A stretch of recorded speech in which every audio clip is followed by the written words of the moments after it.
last tape. We have everything inked except the top of the wing. Les and I are going to lay this out almost in a mirror image, but not quite in a mirror image. We're going to try to get the shading in today if we can. This is real. This stuff. That Ed Cotton stuff, yeah. How much is that? What is it, polystyrene? A 4x8 sheet's $15. So I don't think we'll have any problem. 4 foot by 8 feet? Yeah. That's the end of 1/32nd and 1/64th plywood templates. Say goodbye to plywood templates is right. And not only that, it's white, it doesn't have a grain. Yep. You want to make a template, you lay it out on a drawing board. And he's got this glue that you put in an injection needle that oh yeah, right. resin bond, just bonds it right up. Anyway, we were working on the last tape with Ed Cotton with this. Les is here. We're going to do this. We're going to lay out this top of the wing because we are getting ready for our packing for Texas. And it's coming. It's going to, well, we got a couple days left, but we want to get the clear drying while we're in Texas. We want the tip. I'm going to work from the trailing edge. And what Les is doing is making a template of the ink, what amounts to be the spar. I need something longer, believe it or not. And that spar line is a double line. It continues over here. It's thicker and it tapers, so we want to kind of replicate that if we can. There is a way to get longer. Taper. You can see how these spars, it shows that it goes right through the nacelle and it's tapered all at the same time. So it's something that we'd like not to fudge, because the people like Walt Brownell that have already built this plane and probably have that in 100% accuracy, they're gonna give me the bada bing here. Even though it's not scale, we're trying to make it like get that look. But if you have a little template for the bottom, a little what Les is doing, making a little template, and you can just transpose it right up onto the top of the wing. Okay, so this is the full line.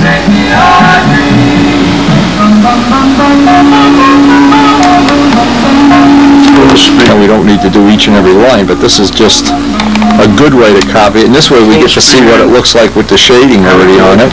Now the other one we're going to have to look at from the top, Wendy. So we might as well flip it over. So what Les is doing is referencing off the bottom of the wing, making a mark, and of course then we got the same piece of tape for our reference point up here, which you can see. Reference point,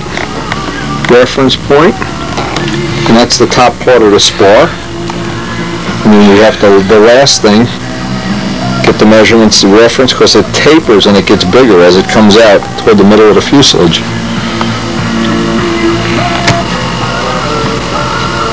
Chicky, get off that airplane.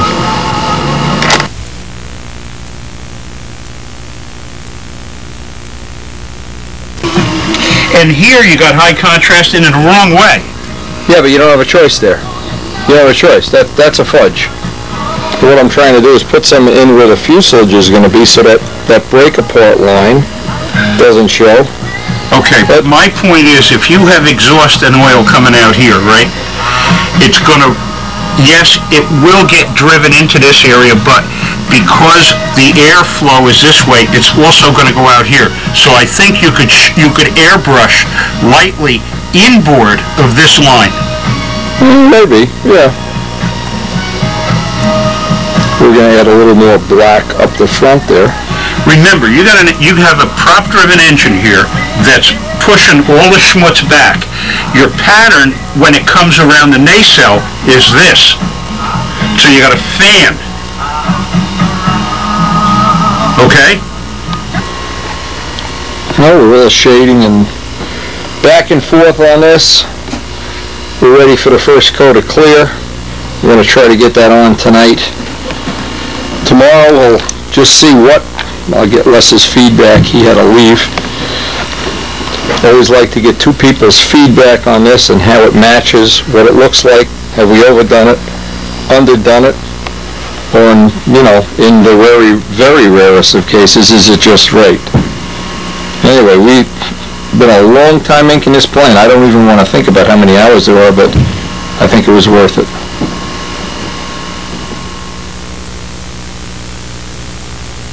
Now today we have a great opportunity to share a great tip with you, or something that I've been talking about for a long time. Why I like to build the planes in parts like this and finish them individually, and one of the advantages I have is right now, I get up this morning and they're predicting 3 days of rain. Now last night I got the first coat of clear on the wing. The fuse has been drying out for a couple of days. I've got 2 or 3 coats of clear on that. But some of the parts, like the tail, I have everything except the last coat of clear on them. So instead of, here's what happens is people would try right now, they want to rush. Rich Jacobone's a good example of that. They want to try to add more retarder, and let's get painting. Oh, I'm losing 3 days from my production schedule. Well, no, I'm not. Because my clear is going to be drying up, number one, while we're in Texas. And even if it's not going to be a big deal. But on a day like today, I do have parts that are ready for the 1200 wet sanding. They've been drying for a couple of days anyway, maybe even a week, I don't know.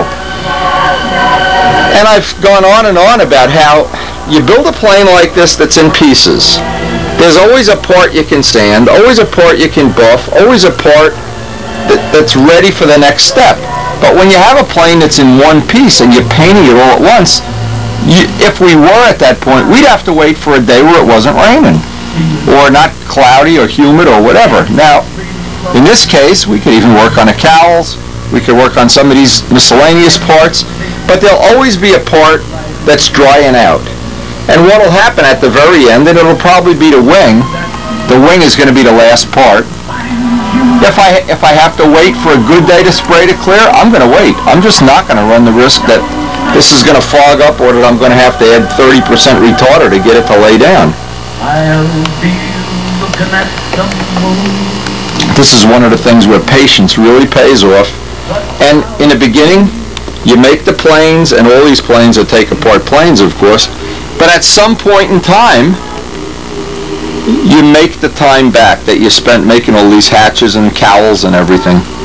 And today is the day we make it back, or some of it. So, with that first coat of clear drying up, I'm not gonna be impatient here. Since when I sand the first coat of clear out, and I would say this, I'll probably get 3 coats of clear on it before I do any sanding. Then I'm going to start sanding this down little by little by little. But if this plane were in one piece, can you imagine sanding around the nacelles in between the wing and the body? I can't even, the B-25 would have been even worse. But having a take-apart plane, so important to realize, in the beginning, yes, extra work. Maybe a little extra work, maybe even a weight penalty of half an ounce, an ounce. But the convenience of being able to buff it, I think I can make up more than a half an ounce just by being able to work on it and getting all the nooks and crannies and corners. And this way, even if Les might be here today, might not, I don't know, but even if he doesn't, I have plenty of things to work on. And it's always good to have this plan, or always good to have something to do, because I know so many people get to a day like today, the plane's ready for the clear, and they just lose self-control, run out, paint it, it all fogs up, run in, put more retarder in the paint, gets even worse, and the finish, the ink lines start to melt, the canopy melts or something else, when in reality what you really need to do is just wait.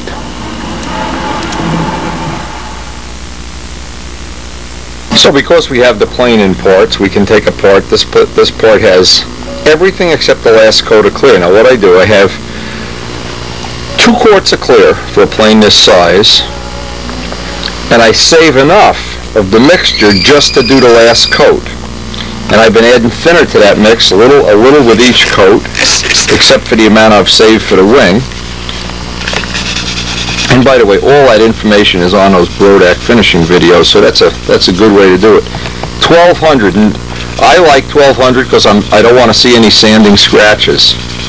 And this last coat, here's the secret of secrets. If I spend an hour right now sanding and getting this last coat to lay down, what's going to ultimately happen? I'm going to save 5 hours if I just put the last coat on, or I wait till the last coat to do the sand out. Now, Brodak Dope always sands out very, very quickly, very predictably. It's just a patience thing. And I always say this is the part that You make the decision. Do you want to be in the front row, second row, or third row right now? Because what they're really judging is workmanship and finish. This is half of your appearance points going to be settled right at this point in the game. Now, the theory here is there's really going to be one more coat of clear, and that's the coat of clear that over the course of the years gets wiped off, buffed off, and you don't go through.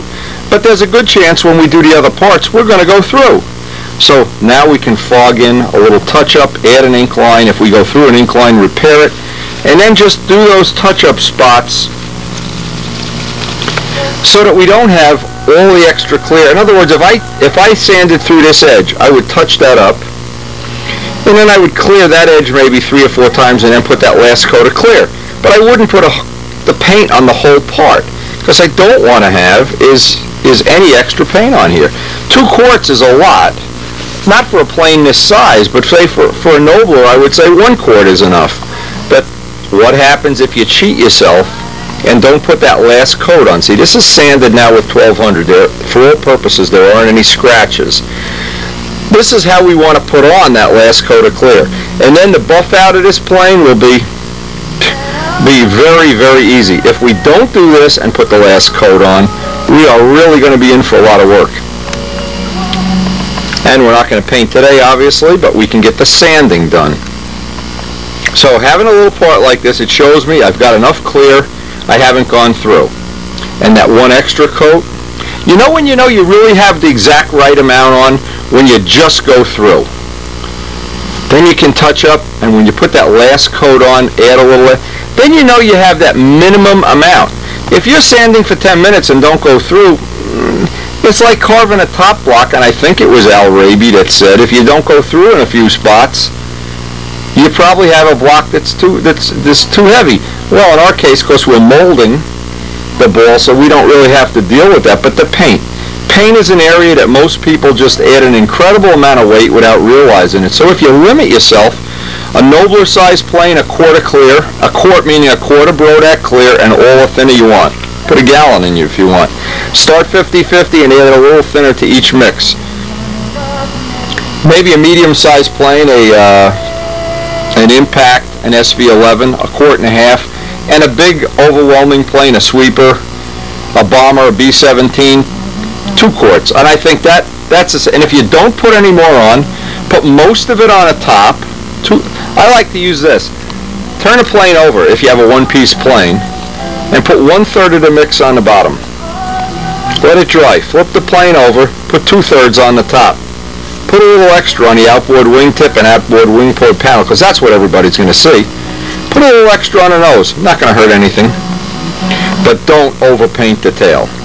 That's when you wind up having, when you have to add nose weight to a plane. I've never had a plane that I had to add nose weight to that I was happy about it.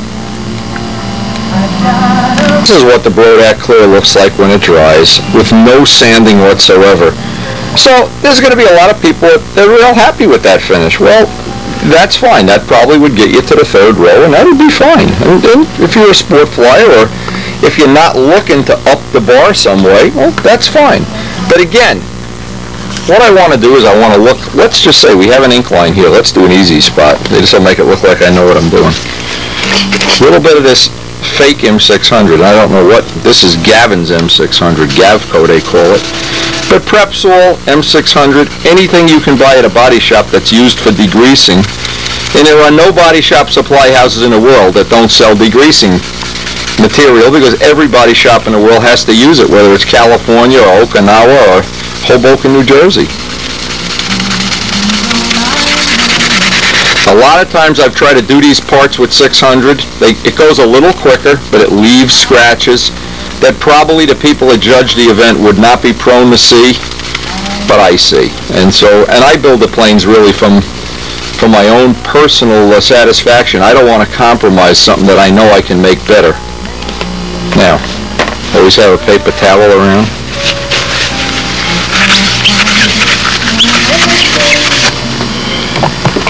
I have not gone through an ink line, so that's nice. But I can see up here, so I still have to go, see, I have to go around the edge. I want the whole part to look like this before I go on to the next part. The trick is constantly keep it wet, wipe away the the sanding residue. In fact, when you get the residue like this, you can put the material right on, and it usually will make it last a lot longer. But if you buy one sleeve at $1,200, I think that's enough to do a couple of planes anyway. Some people like to use $1,500, $1,800, $2,000, $1,000. I've settled in on $1,200 and Brodak dope for the finishing method that I use. You can experiment on your own, but anything much rougher than $1,200, you're going to get sanding scratches. Now you can see I've picked up a lot of material. I'll wet that off. Use the other corner of the sandpaper. I like to have a piece of sandpaper about this size. Bigger than this, it just seems like you can't get any edges and corners. And the biggest thing of all, never compromise. And take a day that you're not happy, it looks like it might rain. Never skip doing the test, that half-hour test. That can come back to bite you. I will do probably the rest or most of this off camera just to give you an idea of how quick that should sand out. Now these little dots, I'll sand a little more. I'll just keep going. There's a little dot there. When it's all flat like this, then I move on. I'm ready, and if I haven't gone through, which would be very nice, I know I have one thin coat that's probably about 2/3 thin or 1/3 clear. By that time, there's plenty of thinner in the paint. The lightest coat, it'll just lay down like glass, and the buff out will be just a fraction of the time that if you didn't do this, if you left this step out. You think you need more sandpaper. This is the trick that I use. Not a trick, I think most body shops do this. Take multiple sheets. How many you think you're going to use for that sand out? I think we got 2 here. Anyway, cut it into 3 strips. That seems to work about right for me, the size hands I have and the size parts I'm working on. And this is not critical, but it lets you use the sandpaper efficiently. At this point in time, I'm not block sanding. With 1200, I don't block sand unless there's some unique reason. But that gives me a bunch of sheets that when I'm ready to do the next part, I'm ready to work. The other thing is, and you can buy these jugs from Consolidated. You can see this gets well used in my shop. Where's their phone number? Anyway, the jug is a couple of dollars, but what happens is it doesn't melt. If you use Windex bottles, the M600 makes it melt. Where's their phone number? Here it is. And they will sell you one if you have a credit card. 216-425-3900. Well worth the investment because the bottle for all purposes, you'll die and leave the bottle in your will to somebody. And that's from Consolidated Plastics. We've had this one for about 5 years already. Windex bottles, you'll spray, and a day or two later the seal melts and it just makes a mess. Some of the parts that we painted are relatively... I'm trying to get this on a macro lens, but it's not going to work the way I wanted to, I don't think. I'm trying to show how this is orange peel. It's relatively rough relative to everything else. Because what happened, I painted this part and it dried a little quick. I might have been painting this in the sun or whatever. It didn't dry as shiny as I normally would like. But again, I can do the same test. The test never changes. Just take a little part of it. And if you get little balls of what look like chewing gum on here, let it dry an extra day or so.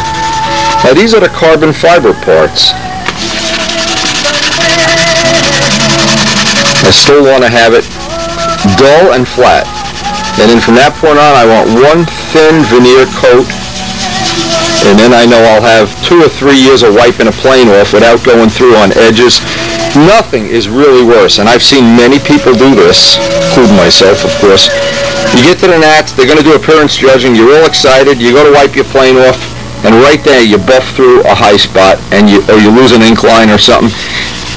At that point, it's very difficult or impossible to clean it up. Well, it's not impossible right now. And what that veneer of clear, that last coat does, it seals everything up.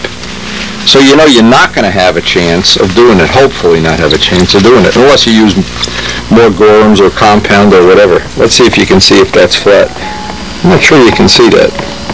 Yeah, well, you can see it's shiny, shiny, shiny. Now it's dull. Hard to see silver. And if you want an exercise in making a plane perfect, paint a plane silver. when you make an airplane silver, it had better be perfect, because you will see more flaws than if you paint it white. White is the best. If you're looking to cover errors, white and light blue will cover them up.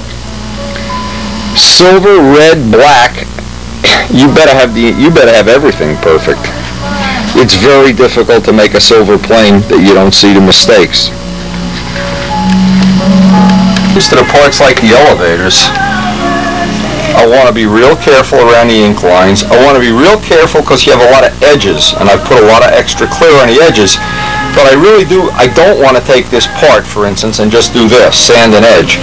I want to sand down toward each edge, and then just kiss it very gently. Elevators are always a unique thing because in our case, these are so delicate, thin I guess is the right word, and they're really a lot of sharp edges. So I want to pick a spot. Let me just pick a spot on here that I think would be representative. The idea of doing all these things is to save, get the lightest finish, the best finish, but not have it take a million years either. I mean, saving time. If nothing else, you could build 2 planes in the time of one, or you can build very complex and elaborate planes instead of very simple planes. Then really the choice is yours at some point in time.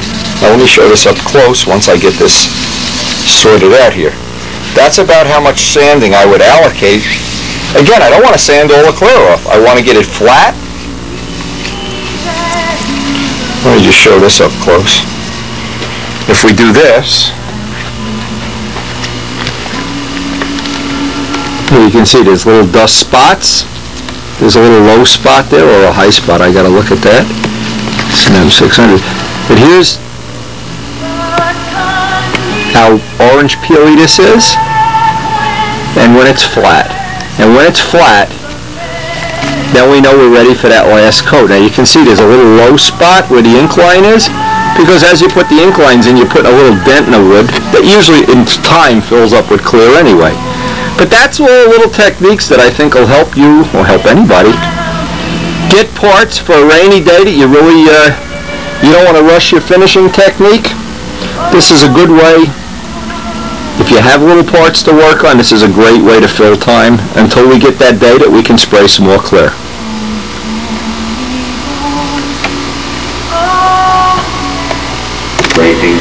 You're there, not Ed. No, as I'm working on this, and this is a good thing, I guess, for anybody, you know, I'm watching Ed Cotton's video over and over again and picking up a lot of little tips, which we're going to include maybe even on this video or on future videos, but what I'm going around is weighing the parts. I weighed the whole tail. The whole tail is well under what I thought it was. I was going to allow about 3.5 ounces, and it's about 3 1/8. And some of it will come off when we sand it down, and for sure when we buff it, a lot comes off. So I think we're going to wind up with a 3, maybe 1/8, or maybe even a little less ounce tail, and that's real nice for a tail this big on a plane this big. That's a good weight.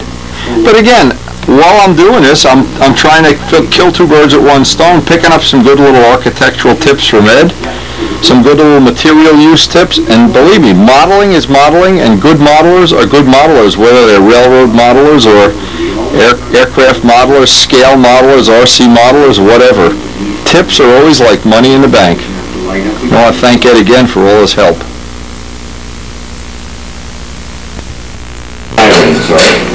Acrylic cuts very well with a small tooth saw blade. When I come down and bring the loader, I'm going to bring a couple of saw blades to show you what we're using, and maybe we can set them up on your saw. What I'm hoping to do is to make a little jig for your saw like that. I'll bring some material, and we'll make a jig, and we'll see if we can get it up and running for you nice. But this blade here, this is an acrylic and aluminum cutting blade. It's carbide. A blade like this will end up costing about $100. But it's worth it, and it lasts forever and ever. What we would normally do when we're making this kind of thing is, instead of trying to run a very slim piece like that through the saw, which is kind of dangerous to your health or your hand's health, is that's a piece of 1/4 inch firing. Now what we would do is we would lay out what we need in terms of spacing, and using this guy, we know the setbacks that we need, and we can adjust the height of this so that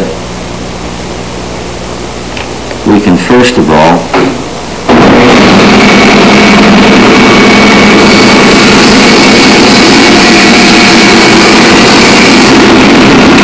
put a slot like that. Then raise it up a bit. There we go. Now you can't see this all that well, maybe you can, but 2 passes with this saw has given me these little steps here.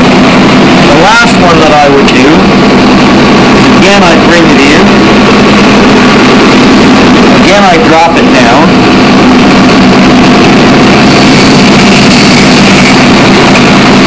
and that'll give me that molding. Now, then after I'd scraped it, I'm going to show you briefly a scraper that we make. This used to be a file many years ago, that long, but when the file gets blunt, what we end up doing is we grind it smooth on both sides, cut it off, and all you need to do to sharpen a guy like this is to just stick it into the sander, just flat. And then what this does, you can scrape this stuff, and styrene you'll find when you use it scrapes beautifully. It's very, very slick. And you can get this scraper down into those little slots, and you get a very nice edge. And once you made it up like that, of course that one I just made very quickly, I didn't dimension anything, then I would just cut that whole piece off, and I'd end up having this nice sharp pencil. I'd end up having a molding like that. So that's what I've done on this piece over here. Now the piece that I was showing you, it's still back on the saw. Anyway, let's look at what I'm going to do in the way of this sample. There's a couple of techniques that I want to show you because some of it is quite self-explanatory, but some of it is quite neat. We use a material for masking. Too short for this job.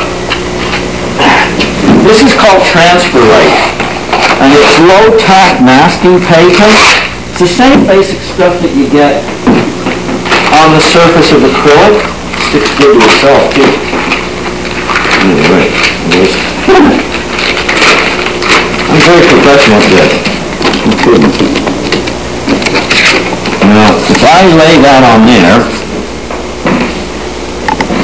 what I find when I'm laying out brick pattern or I'm laying out windows on brick material, I find that I'm distracted by all the brick lines, and you never get windows that the architect designs that fall exactly on brick lines. So what I end up doing is I mask off with this Transferite, set it up on my parallel.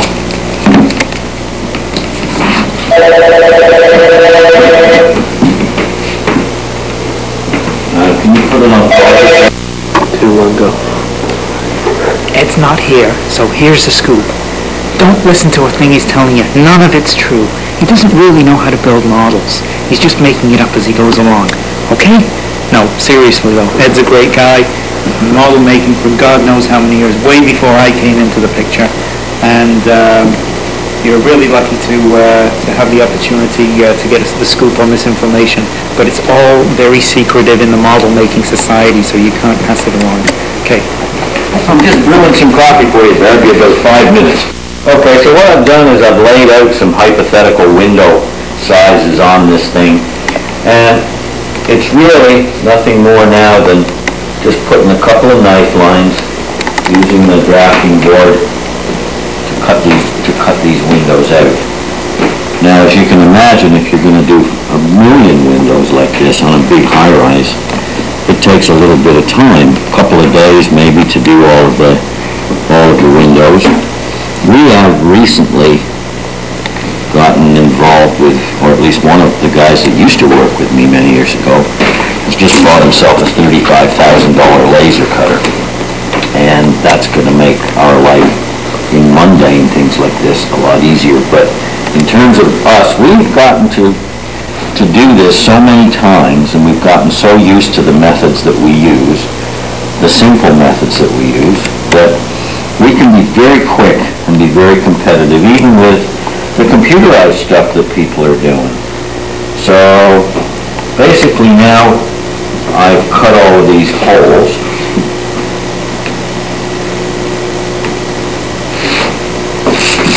Right now it's a piece of brick material, and it's going to end up having some window holes in it, and they're very clean. What I would normally do if I was going to be very accurate thickness-wise is, this is 20 thou, this brick material, which in fact is about an inch in O gauge.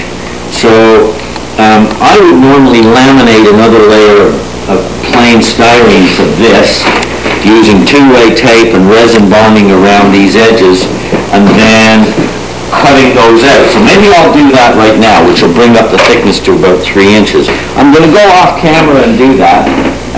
Actually, what I'm going to do is I'm just going to resin bond it on just a little bit, just so that you'll see what I'm going to do. I would normally apply two-way tape down here, here, and here, and here. And I wouldn't bring it right to the very edges. I would just resin bond these edges, these intersections, just so that closes everything up. This will stick in a couple of minutes, and then I'll be able to cut this out. So I didn't bother with the two-way tape this time. I'm just using resin bond. So actually, after having tell you I wasn't going to do it on camera, I just did the whole thing on camera. Anyway, so now I'm just going to take an X-Acto. I should be leaving this to dry a little bit, but since Barry is here with his dad for a short time, I'm just going to start cutting these out right away.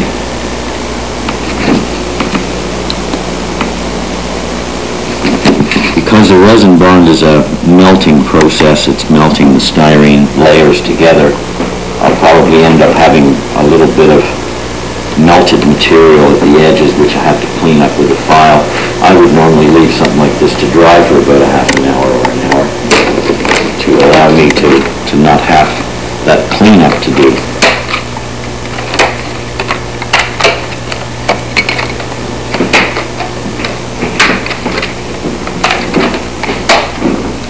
You can stop the camera if you want, Barry. I'll do this off. All right, so what we've now done is we've taken a piece of 40 thou styrene and laminated it with this 20 thou brick, giving us 60 thou or 3 inches of thickness, which is a fairly logical sort of a dimension from the face of the brick back to the glass.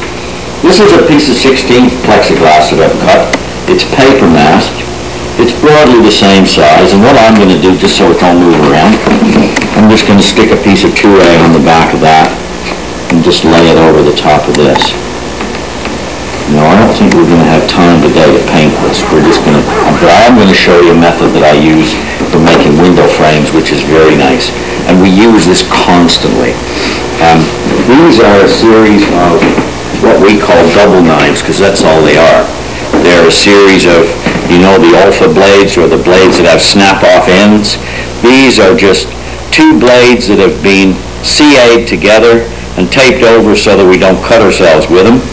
And these edges are aligned quite precisely so that when you actually cut, and I'll just get a bit of scrap plexi, hold off for a second, let me just get a cutting board and set it up.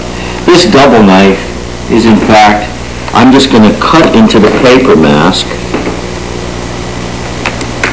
And when I peel this off, I take a tiny little strip of the paper mask.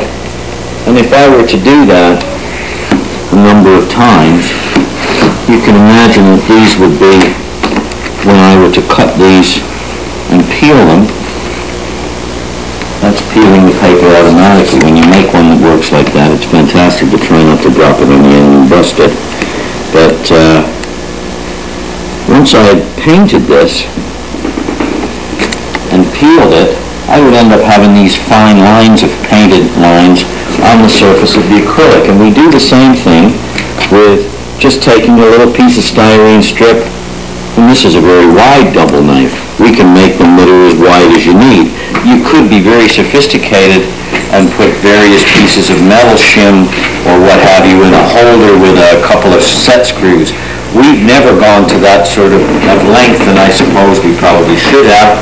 But what we do is we couple of knives like this, piece of styrene, bit of CA and some tape, and it gives you everything that you need. So this guy, as you can see, it's going to cut lines in the paper that are that wide.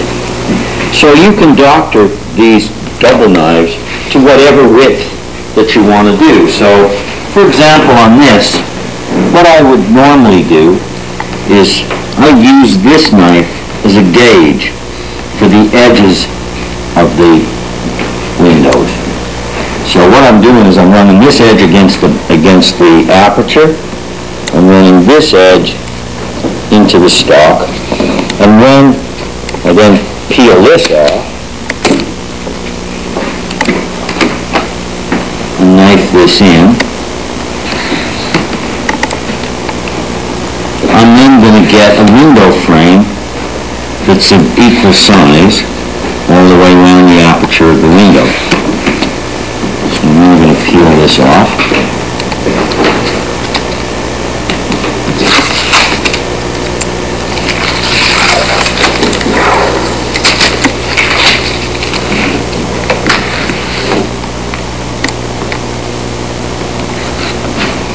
Again, you can see I'm not using rocket science processes. If I was, I wouldn't be able to do it.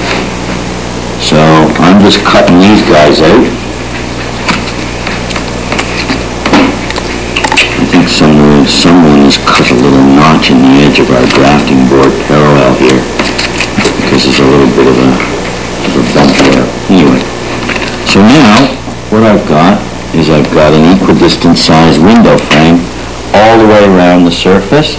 And then what I would do, I would then use the same double knife, if I wanted to, for argument's sake, just divide it into equal size frames. I've got 880 thou there, 880 thou. So just double it up to 440, or sorry, half it to 440. That's the center of my window.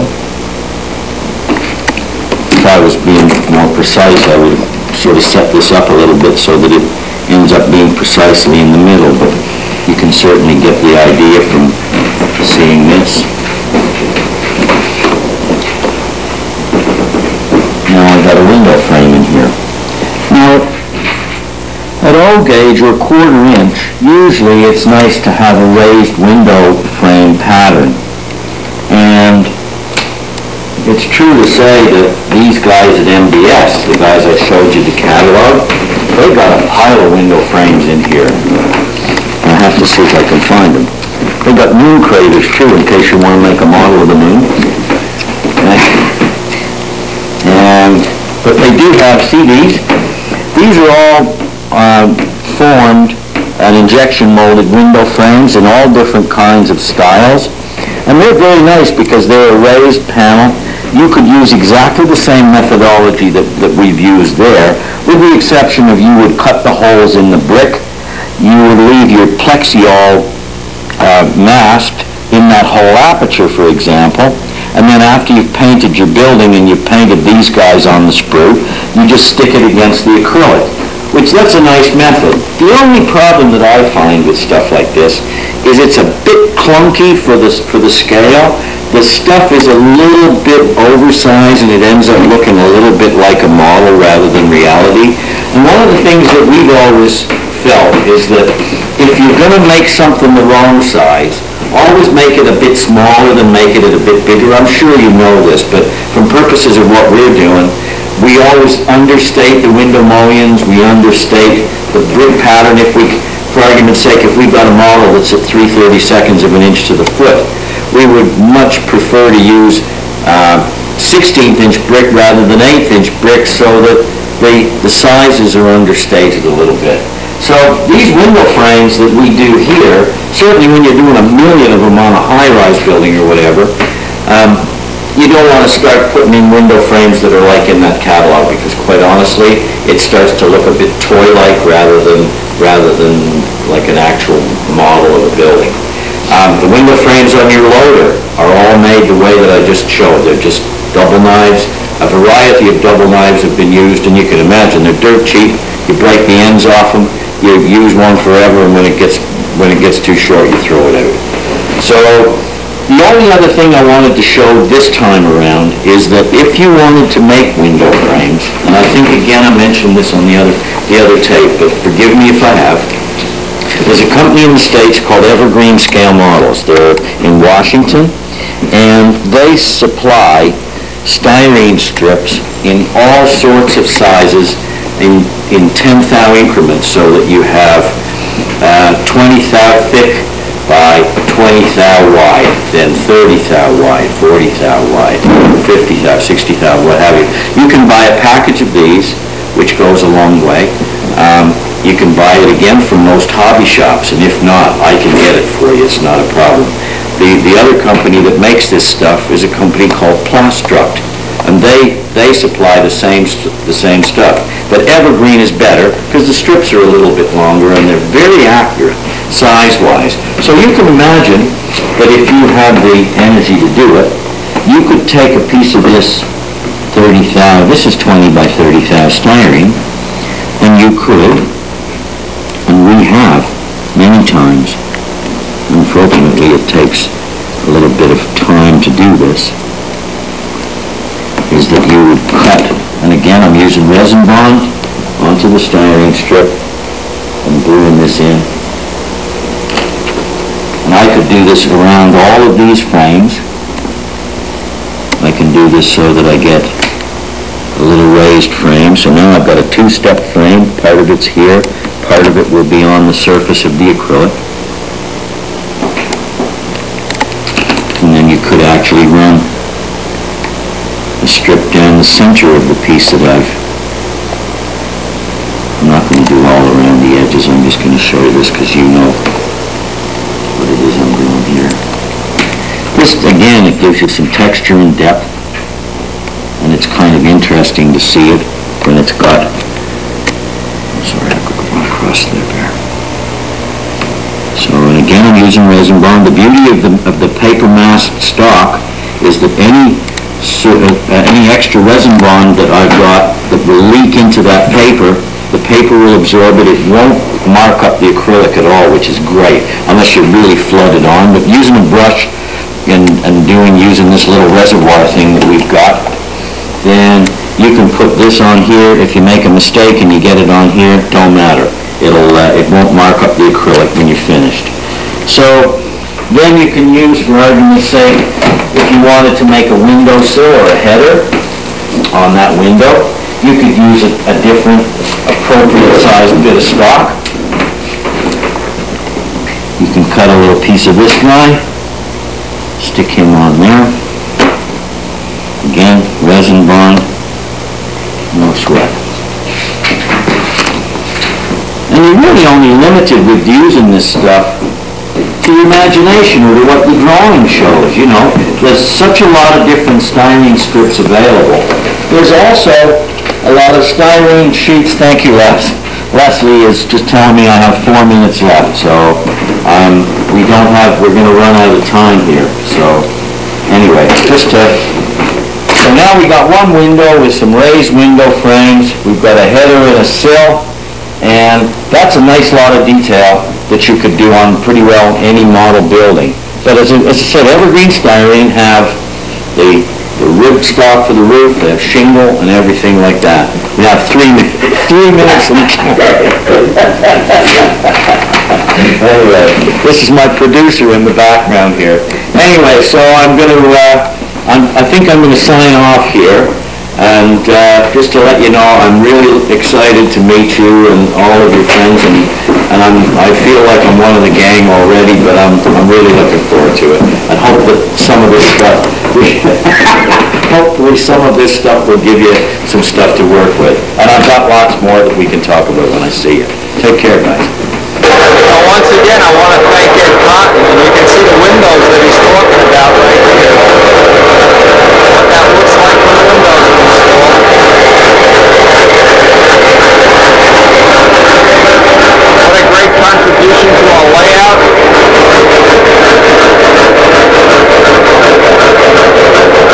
You can't see this in real life. You just can't see the detailing, the weathering. Ed is a professional model maker, and we really appreciate, I really appreciate him sharing his tips with us. These are things, I don't know any other source of this type of information from really professional people. This is a scale model that Ed made of himself. He flies RC pattern. We also have the model of his D7 being judged for scale on our layout. And it's one of the things I think Ed enjoyed. He's considering building a model railroad similar to ours. I hope he won't forget to include Windy on his flying field. We'll find out.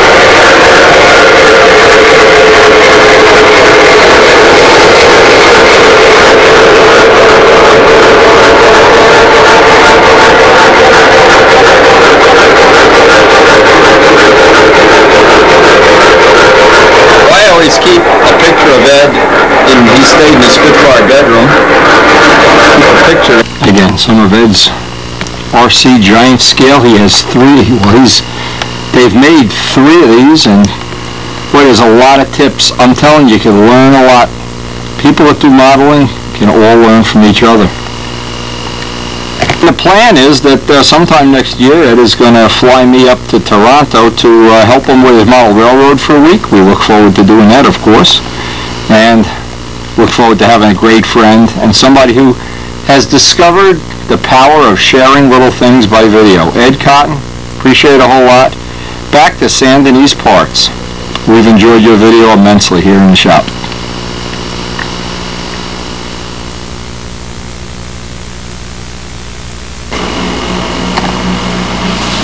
Now yesterday, I have almost all of this done.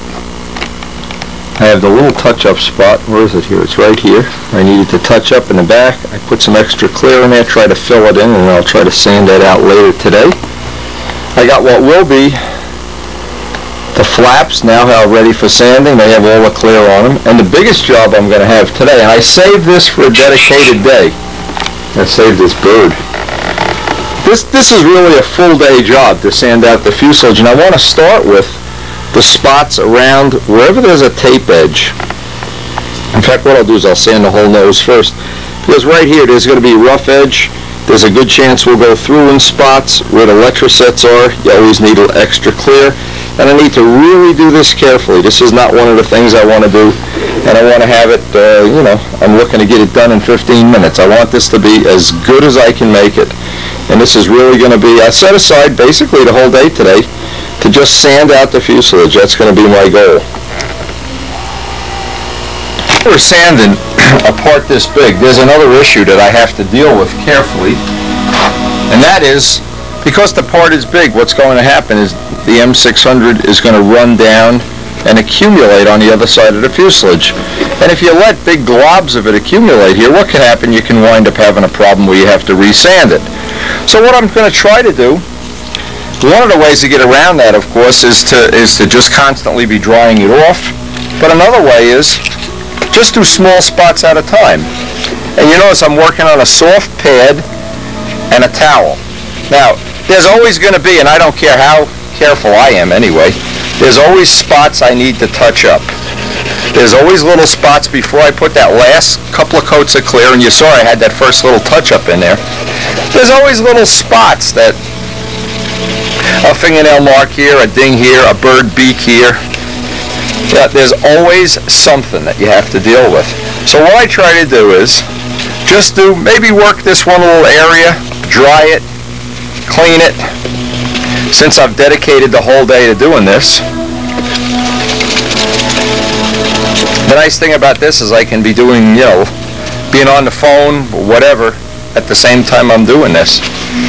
Now what'll happen is I'll eventually, and I'm not through yet, but I wanted to get a look at, so you can canvass what, I put this dope on relatively thick because I wanted to build up some material. But you can see right around the corners and edges, you can just about see. Now I can't feel where the electrosets are if I close my eyes, so I don't want to overdo it. I can see there's some little moon craters here, so I want to do that just enough to get it flat. There's no point in sanding as if we're trying to sand to remove weight. What we're trying to do is get a flat, dull surface on everything. And when it comes up, now right there I can see, well here's an example. By the GIS, right there is a what I call a hard spot. That's got to be sanded more. In these numbers it has to be sanded more. And here it's still rough because I put the dope on dry. Now if I didn't have the electrosets, I could put the dope on very thin, and the problem would be I might melt the electrosets, or in some of these inked areas and shaded areas it might be a problem. So if I stick to one area at a time, and I usually do this pretty aggressively, I try not to pick a day where my mind is wandering or something, because this is one of the critical days that'll either make this,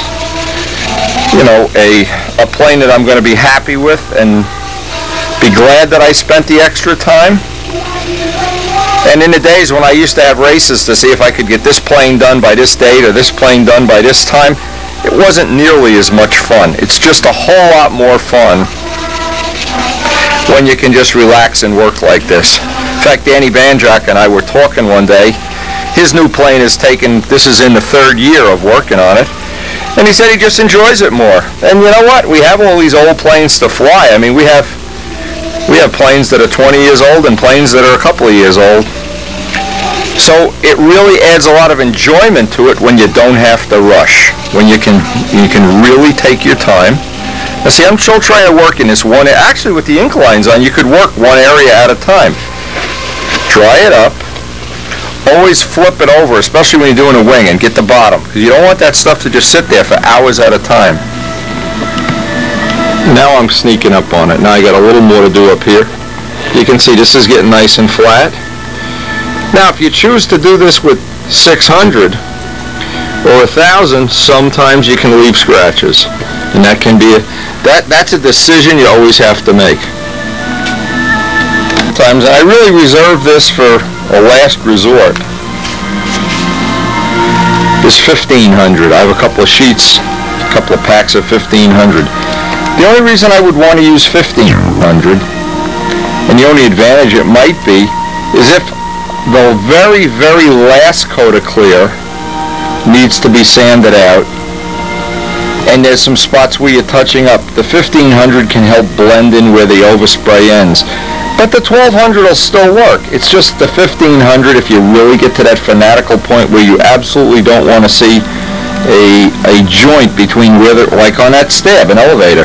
When we do that repair, I'll use the 1500 just to show that's how that would work, and that would be a good way of repairing. And almost always up around areas like this, or where the window's edge is always going to be a little spot where you have to touch up. And that's an advantage of having shading around the edges, is because where we'll go through is right on the edge, and we can just tape that off and hit it with an airbrush if we have to.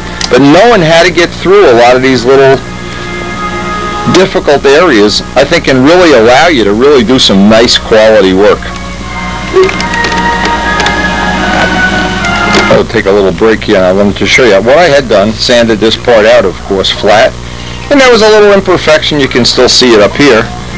So I tried to put on 3, 4, 5 coats of clear, half-hour apart, build some up. And then what I can do is take some 1500, although 1200 would work, but as long as we have it.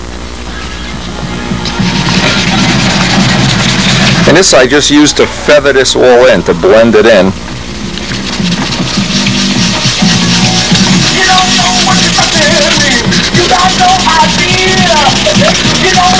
And years ago I bought 2000, 1500, 1200, I bought all this sandpaper thinking I'd find some magic solution, and the magic solution was just to have bigger muscles and just work harder. Okay, you can hear the 1500 is cutting, all a little overspray. And again, these will get one more coat of clear, one final coat of clear, and then we'll redo everything that we're doing now.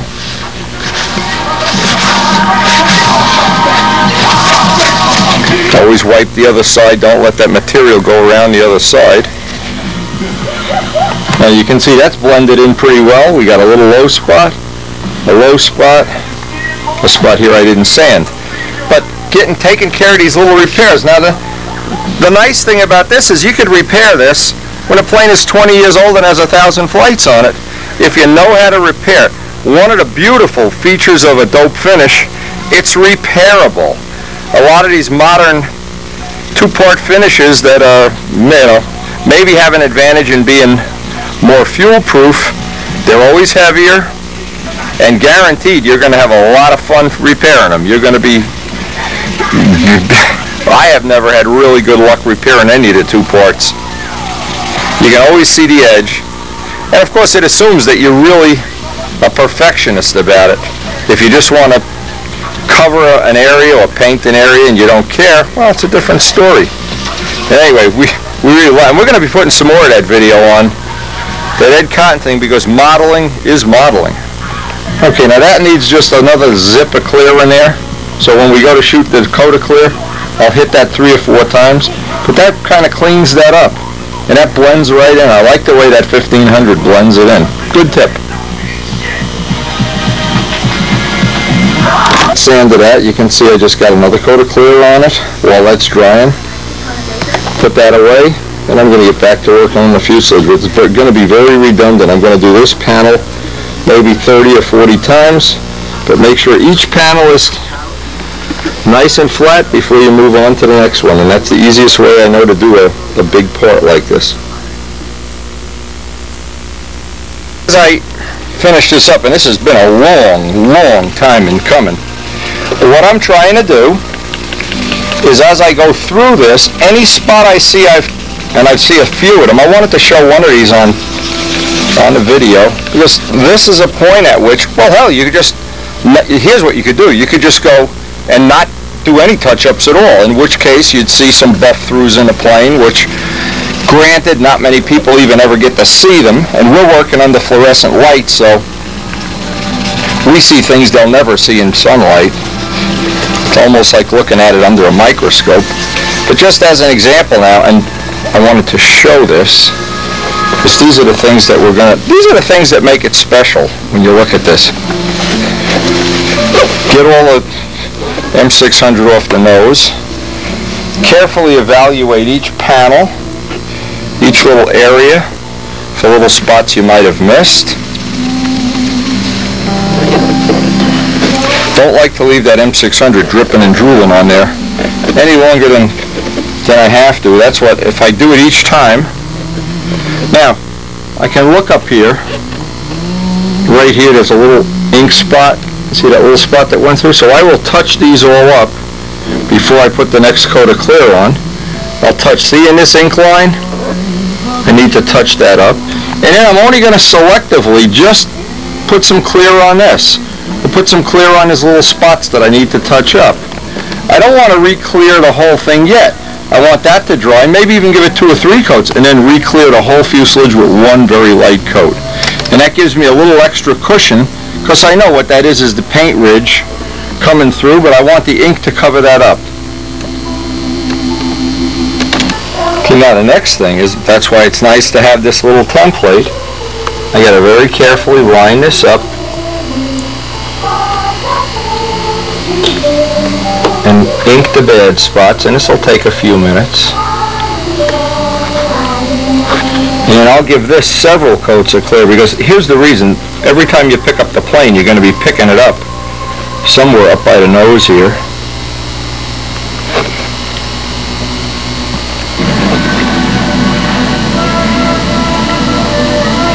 I'm just trying to fill in the gap. But now that we've got the high spot down, it should fill in relatively quickly.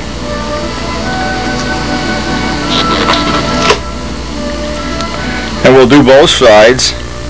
Let each side dry and then go take it outside and get a coat of clear just on the nose. In fact, we'll get 2 or 3 coats of clear before we clear the whole fuselage. Times when you do this, you have to do this maybe 3 times, but in the end, you don't want to. I don't want to have that when you run your hand over it. You feel. I want that to be one perfectly smooth, like it's covered with glass.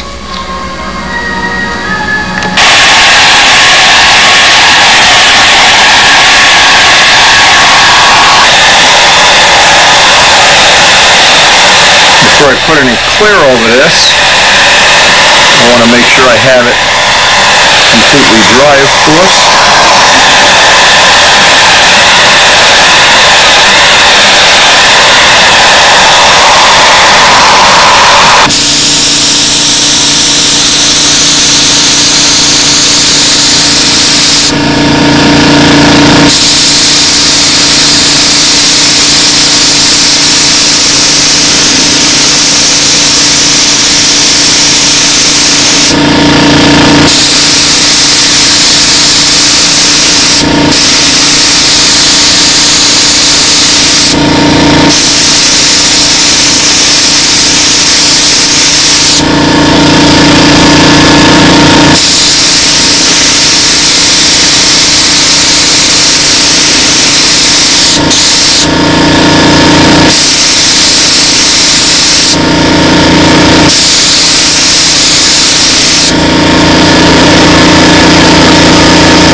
In the next hour or so, I'll give this 3 separate coats, but we're ready to pack it in for today.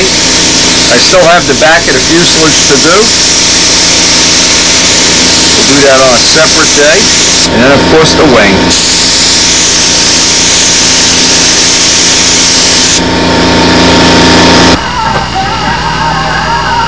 And that's one of the ways you can add a little perfection to the plane with not a lot of weight, because as you can imagine, that's the only spot that has the extra clear. So we haven't really added a ton of weight, as if we would just add a whole other coat. And that's part of the secret of keeping a finish light. Only put a lot of finish where you're going to need it.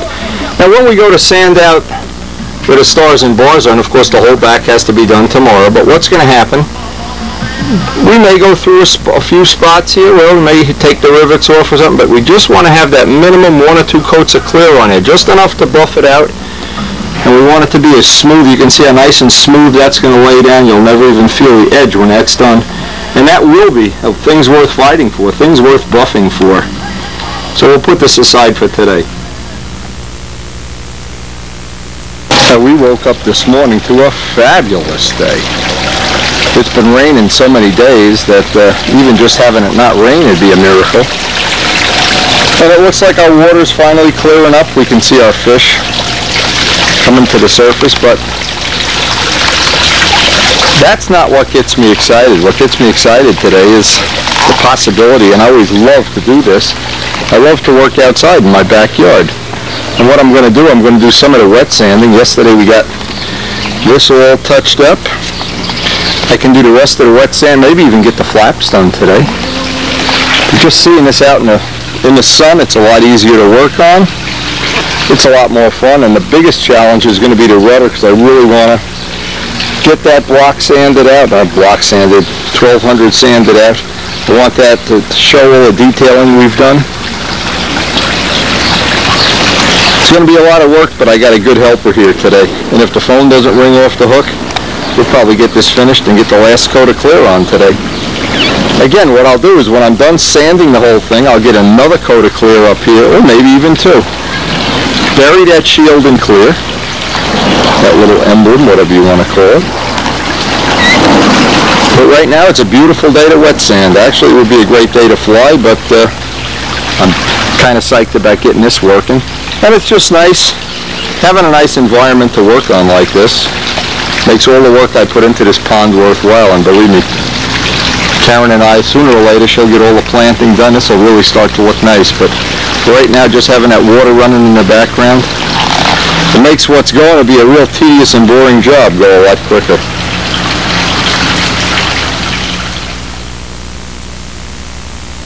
Actually, one of the things I like about working outside is you don't have to worry about breathing too many of the vapors. And I want to start on all the spots that I know are going to need touch-ups. Anywhere where there's an incline, where there's a paint edge. In this case, the stars look pretty good. When I looked at the wing, how the wing is drying up to this point, it looks like we have one major touch-up to do there. It looks like a bug or something flew into right where the silver joins the blue, of course.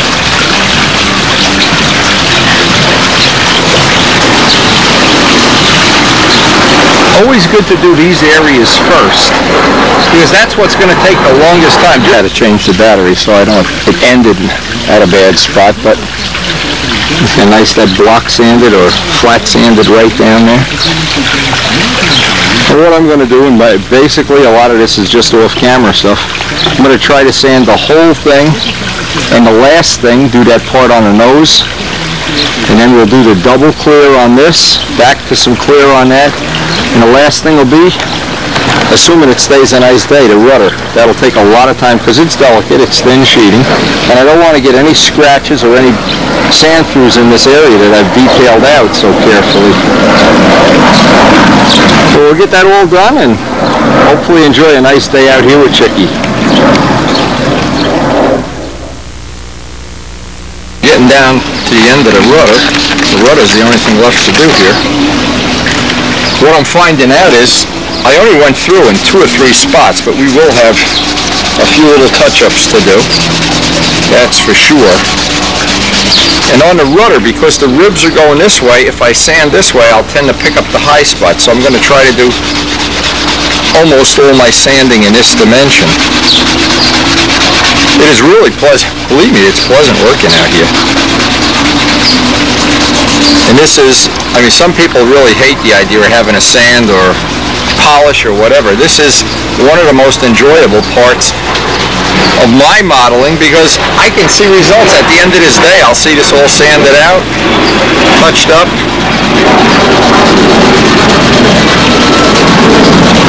And I guess while I'm doing this, I'm just dreaming about those days out at Brodax or wherever that you're just relaxing under the canopy, planes are flying, the smell of nitro.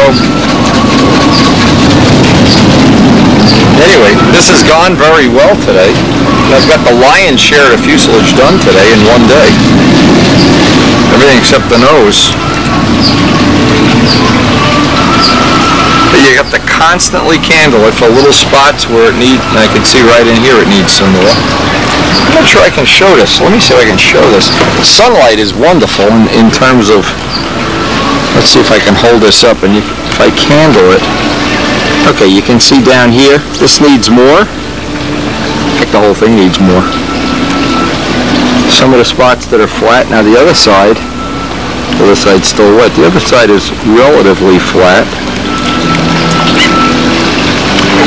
Again, I got to keep most of that stuff off, but in the amount of time it'll take me to do this, I'll definitely get this done today. And the windows, all of the areas up by the windows and the nose, they are really shaping up nice. Very, very few little touch-ups to do on this. I think we're going to have a very nice finish when this is done. But it's really important to get everything sanded flat. If it isn't flat right now, that'll be a problem buffing it up. And if it's flat right now, that last coat will go on, the buff, and we are ready to do the touch-ups. We'll do the touch-ups off camera because we're going to be doing these over and over and over again. And I got a little spot back here I need to touch up. But in this temperature and this humidity that we have out here now, we'll be able to put a coat on that about once an hour. And when that's done, that little touch-up spot that we have up there, the little touch-up spot here, those are really the only two. Maybe I'll put a little more clear on the star and bars. No matter what angle I look at this from, I'm real happy the way this worked out. And if you can see in real life, the blue, when it's got the clear on it and the buff out, well, that's going to look, I think it's going to look pretty slick. Anyway, it all remains to be seen. I think we're going to have time. In fact, I'm going to try to do them right now. I'm going to go get the flaps and elevators out. Just the flaps and those little flaps that go between the nacelles and the fuselage. Because I do have some time here left today, and it's such a nice day. Even Chicky's enjoying being out here today. Chicky, I wish you were more help, though. I don't know. You're like a minimum wage bird. Anyway, just a great day, and what makes this all special to me is just having a nice environment out here, relaxing. When Karen gets home from work, we'll probably eat outside tonight. It just doesn't get a lot better than this. And then tomorrow's the day we're going to pack for Texas.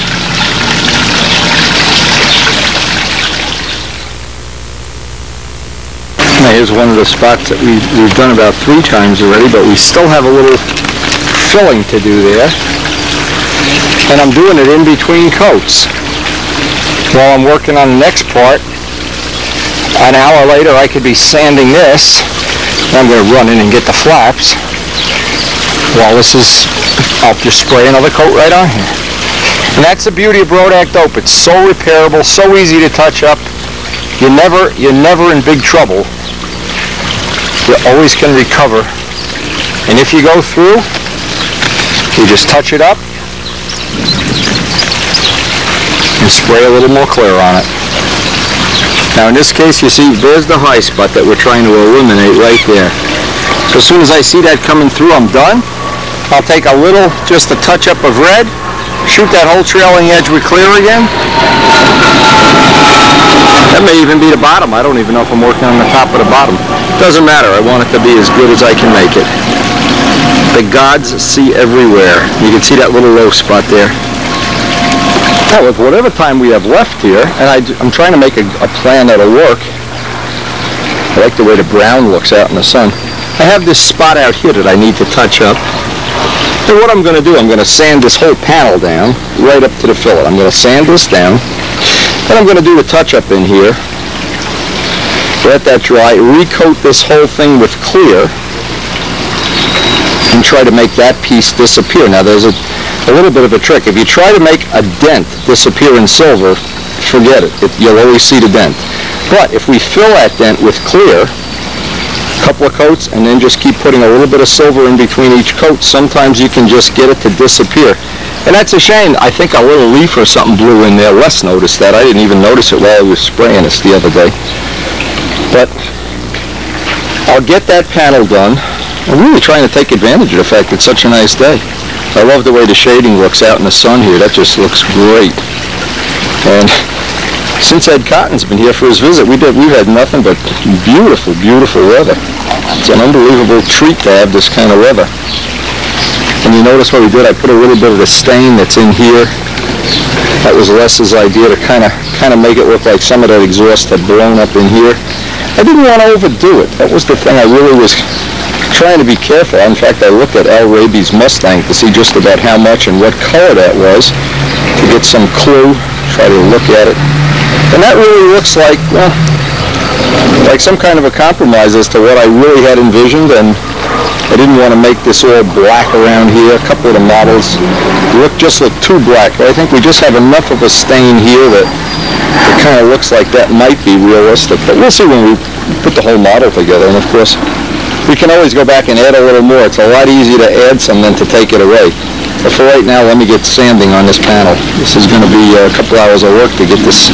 Well, I'm not going to get the whole wing done, but I can at least get the touch-up done. And while that's drying, I can be working on the flaps. So I'm trying to plan this out in a methodical way.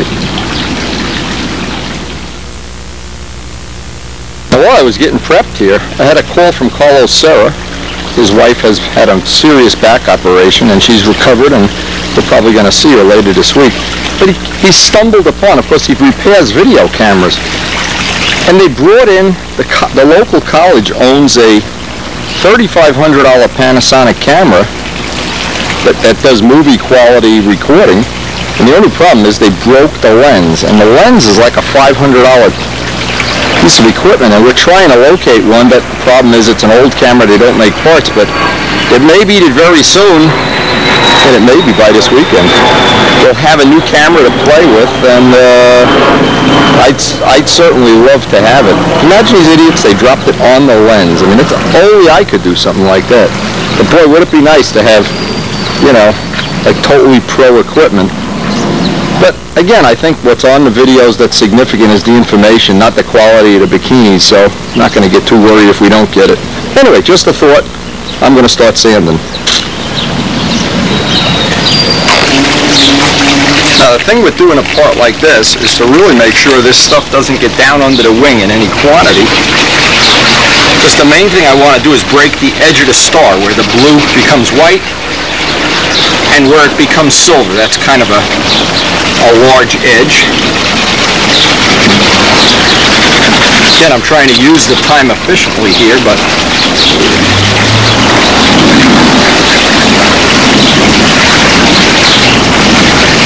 it's such a nice day to be out here. Actually, it's a beautiful flying day. If we were in the mood to go flying, but we're going to be flying down in Texas for a whole week, so I guess I'll get my fill.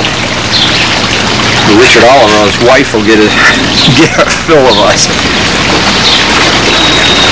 Anyway, on the next tape, you will be joining us to go to Texas. Well, that'll be fun. We have tried to line up a lot of interesting things to see and do. Some of the people you never would get to see on a Windy video. And the main attraction, the absolute main attraction, the shop where the Rojet motors are made.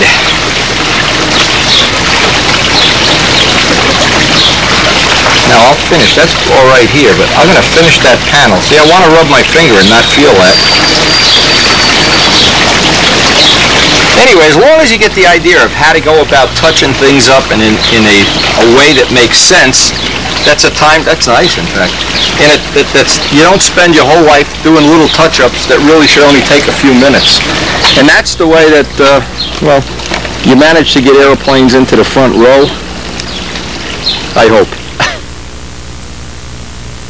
Little spot, and here's a little part we're trying to touch up. And I backmasked quite a bit more than I had to on the wing because I really don't want to take a chance of getting any overspray, even though we're using that small Iwata gun.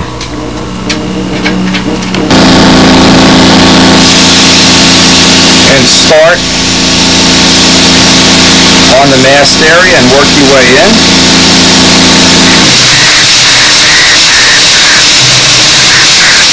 Let's see how that fills in. In this little area, we have a little stain here. All on the tape area.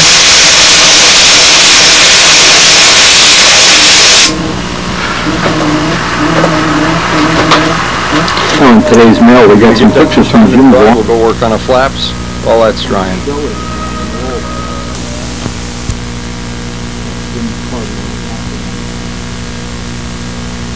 Well, you might remember Jim shot some of the footage for us at the last Nats. Oh, Chicky, stop it! Stop it, that's Jim's plane. You don't steal his photos. Chicky's loving this. Now, it looks like he's got the gas tank on the inside here. I'm not sure how that works, but we're going to see Jim at the Nats and the World Champs. He's going to be one of our 3 hired gun photographers, and I think he did a pretty good job last year.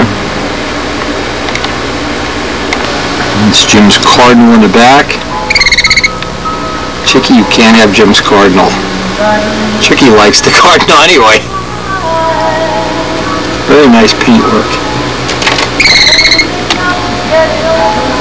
Now, you said they used this P-51 for it's got a throttle control. He didn't really write a full caption, but apparently there's something going on in that gas tank area there, and it's not a Z-Tron. I really can't tell. I wish he would have written a better caption here so we could see what was going on there. And here's a picture. Look at it in the front of the plane. He's got, thank you, Windy. Well, Jim, did you ever go to the Dunkin' Donuts and try to buy a cup of coffee for thank you? Pizza or whatever. Anyway, it looks pretty nice. Nice work. And he said in a letter, Kevin King, of course from Canada, who built the Tsunami that's in the Stunt News, and Jim are having these friendly rivalries to see who can build the best nicely finished model. Now, we had so much fun. This is a picture of Jim with the biplane. We were calling them Fargo and Varno and Bimbo and everything. We actually really, I gotta tell you, and Jim of course will see this tape, we really had a great time. Now I know in the beginning Jim was a little hesitant to join our group, thinking, you know, once you join the Mafia you can't get out. Well, Jim, you're not getting out. We're going to press you into service at the World and the Nats, and we will look forward to seeing him. He's some kind of a state trooper or something, some kind of drug enforcement czar. I'm not sure, but a great guy. We really had a good time with him. He fit right into our group, which is the key to why all decisions are made in Vargo or Varno or whatever this is. And Jim, the Cardinal looks great, I have to tell you. That is a nice looking Cardinal. I am very impressed. I just wish I could have figured out what was going on with that Mustang. And by the way, buy a Z-Tron. Quit with all those wires and plugs and things going all over the place. Just get a Z-Tron and be done with it. We'll get these out to Stunt News. In fact, we're going to get all the pictures out to Stunt News before we leave for Texas. And this will go in. Let's just hope we'll see these in the next Stunt News. We're in the middle of packing now. We still got more stuff to do. What a nightmare this is turning out to be. And then Les is going to leave, and we're having a little stunt party tomorrow night for some of our friends. So not sure where that's going because we have had some unpredictably good and bad weather. So Jim, thanks for the pictures, and hey, we will see you at the Nats. Hope you can make it.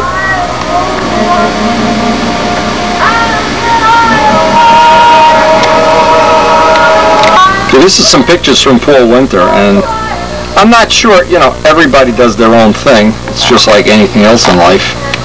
Paul made a Strega kit with this paint job, a John Duncan wing. And he sent some beautiful pictures. I'm just not sure everybody in the world, this would be their first choice of paint job. Now what is it? Did he flew into a can of Jell-O or? I'm not sure, you know. I watched that show Choppers on, it's on the Discovery Channel or whatever it is. And sometimes I wonder, I mean, some of the bikes are pretty cool, but some of them are not cool at all. Isn't that the line from some classic song? Anyway, let's look at his plane.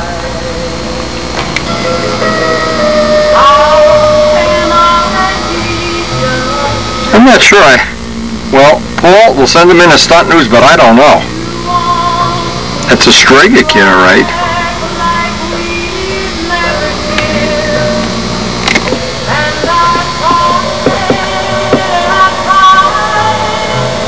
It's got a 4-stroke.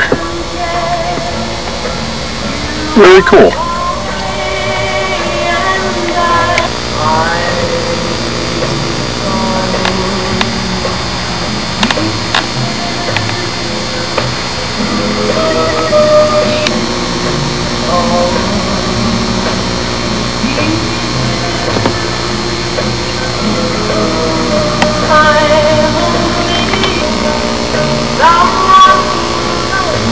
Anyway, I guess as always, beauty is in the eye of the beholder.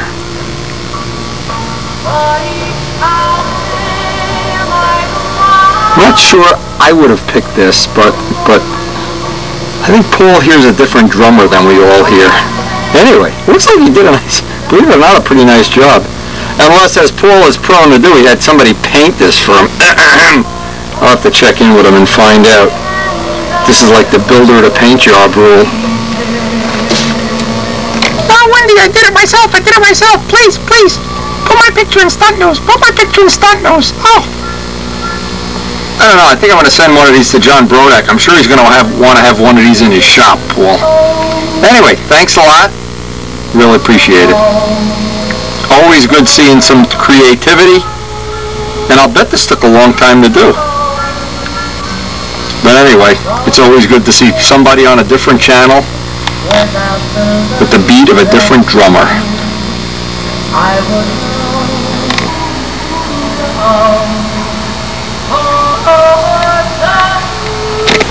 Well, this morning I got a little bit of time. And Wes is about halfway to Texas right now with the van. So what I decided to do, I'm going to take a little test part. And the first part we put the clear on was the stab and elevated in the tip-weight buck. I just want to see how this material is going to buff out, because it's going to be sitting here for roughly 2 weeks while we're away on vacation. You know, we're actually from Texas, we're going to go right to Cape May, so we're actually going to be gone for 2 weeks. But what I wanted to do is get a little test part of this and see how it's going to look when it buffs out, just like a teaser. And basically all of the wet sanding is done now. And you can see, even though we haven't buffed it, you can see the kind of finish it leaves. It leaves kind of a polished finish, that 1200 sandpaper. Of course, to say, Gorham's is always our choice of material for buffing out. And have a little, I guess it's a quick box to bring it apart. Maybe an hour, hour and a half here. I just want to see if this is going to buff up. And every day that you let it dry, it'll get easier. If we let in 2 weeks from now, this is going to buff up very, very quickly, but I just want to see what it's going to look like today. The whole trick is in the 1200 sanding. Don't cheat yourself and think that, like, I'll leave out that step and just buff it. Years ago, people used to buff out with red compound and get all kind of scratches on everything. And there is really, I can't fix it anyway. Even a small part like this, and it looks like the paint is hard enough to hold a shine. Now, when a paint doesn't hold a shine real well, you know it needs a little more time. A paper towel, a sock is the big part. The sock works well. Some idea what that looks like.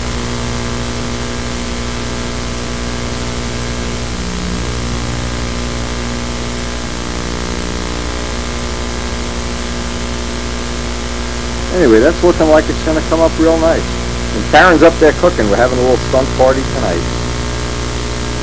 I think you appreciate the quality of a Rodak soap finish. Anyway, really, just to make the point again, there's something about a lacquer finish that's buffed out that to me is the essence of what I really love about having a finished model is that look at the buffed out lacquer. Every minute that you put into it up to this point is well, to me it's well worth it.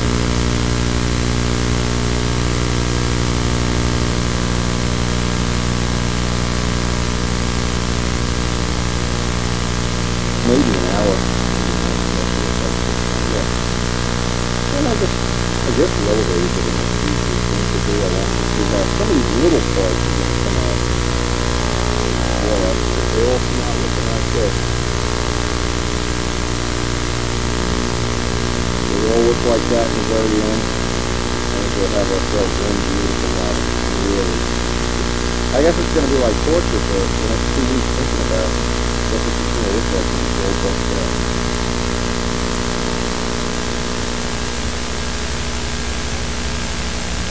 Waiting for our company, I just managed to get a couple of these parts buffed out. And they really came out nice. The silver, if you can't see it in real life, the B25 silver is just incredible. So go look at a brand new Mercedes with one of the high-end automobiles.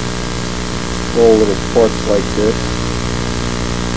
They just buffed out beautifully. Now notice part of the technology that I use. Scott Dinger's little headers in the color so represents it. But one of the things that I do is I let the part I painted last get done last. The parts I've done early on, so that the longer drying time is always working for my advantage, and that's one of the key things to making it go quickly and simply and easily and predictably is give it time. You can buff the next day. I have buffed, like if I'm racing to go somewhere or do something or whatever, but it's so much easier when you can just give it the time. And these, especially these parts here, I don't know if you can catch the gloss on them. This is going to be a spectacular finish, I'm sure. I think it might even, at this point in time, given all the detailing and stuff, it might be one of the ones that'll be, well, we were trying to have a set of twins here, and I always say we want twins, but not identical twins. Well, I think we're well on the way to having them, and we're looking at a spectacular day for Jim Borelli, Carlos, the family, baby Lena.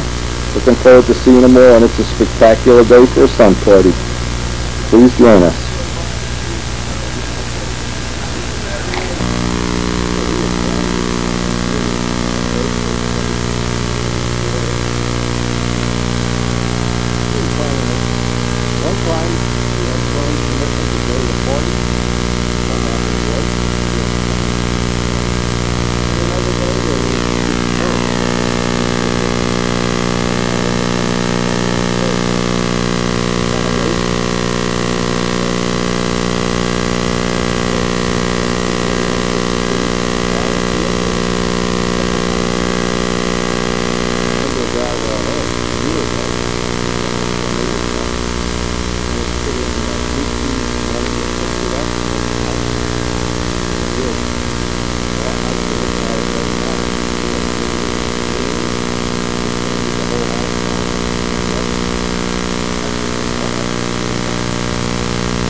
I want to make you look important, like you're coming in a limo or something.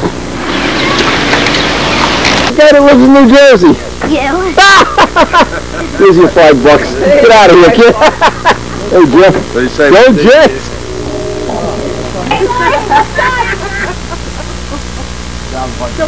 Oh, yeah? Karen's telling the story of my macho hernia operation. He said, all day long, he said, you know, maybe I'll take the face off. He didn't take it all day. At 11 o'clock at night, he's crying. He's holding onto the bed. I can't believe this pain. I never would have had this operation.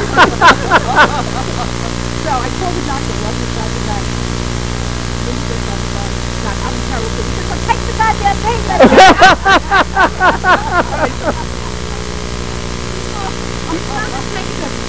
Yes, exactly. Well, the next, once you realize how he's dealt with the pain medication. Debbie, I thought I handled it pretty well.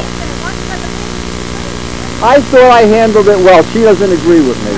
He would sit down on his sofa, even after the pain medication. And he said, Cat, get me my glasses, they're downstairs. I would go downstairs, I said, well, what's your second choice? There's no glasses. Oh, I think they're upstairs. I go upstairs and look to get the glasses, come down and I said, you're working at it. He walked upstairs to play with the train. So far, I've been able to contact.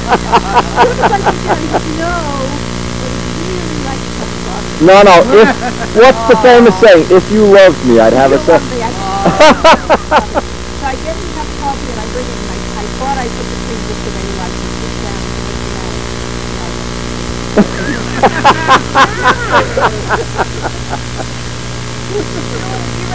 I have to tell you, I took 2 days off to take care of my communication. And then when I came home, he's up playing the same ball that I came home, he was on the phone. I said,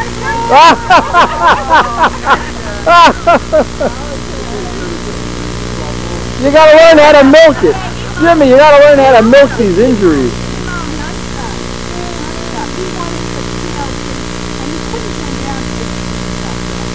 She was putting my shoes on for me.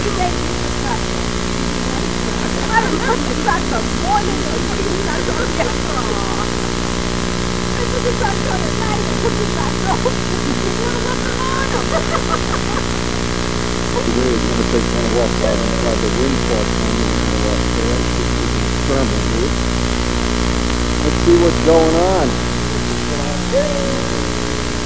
Oh, you got a fuse done.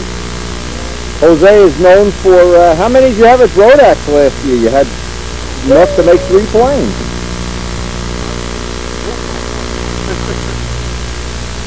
Is the bottom?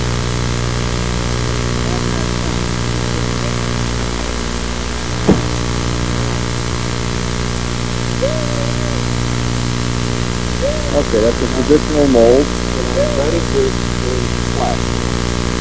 Okay. Sure. Flat to hold it in place. Yeah. So just that it was less expensive to make that.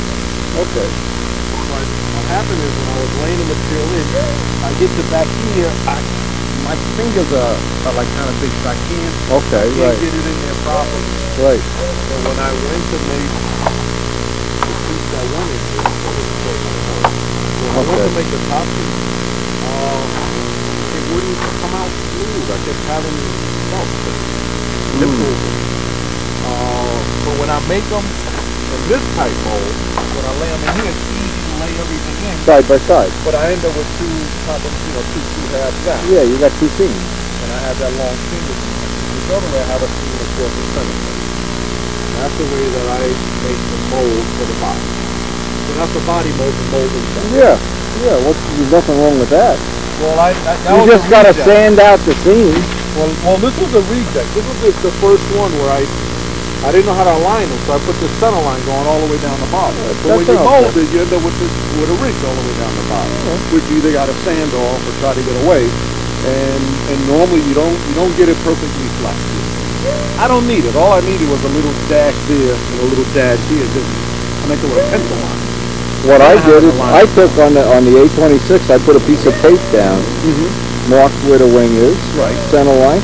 Make sure you're level with the crutch. That's right. So what I've been doing on these are the molds, this is the bottom half of that.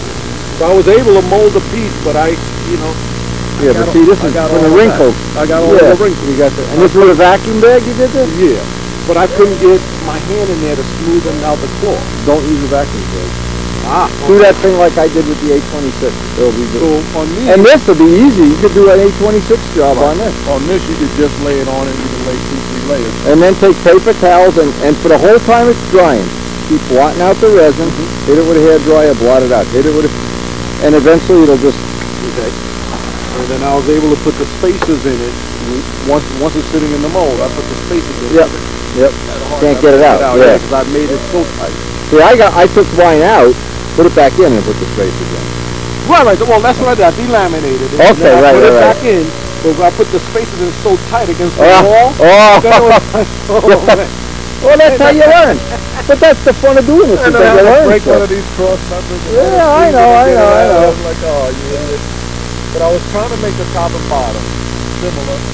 Trying to make that body. So I had the seam across the flat. Right, okay. Feel that the seam is so visible and stuff. Of course.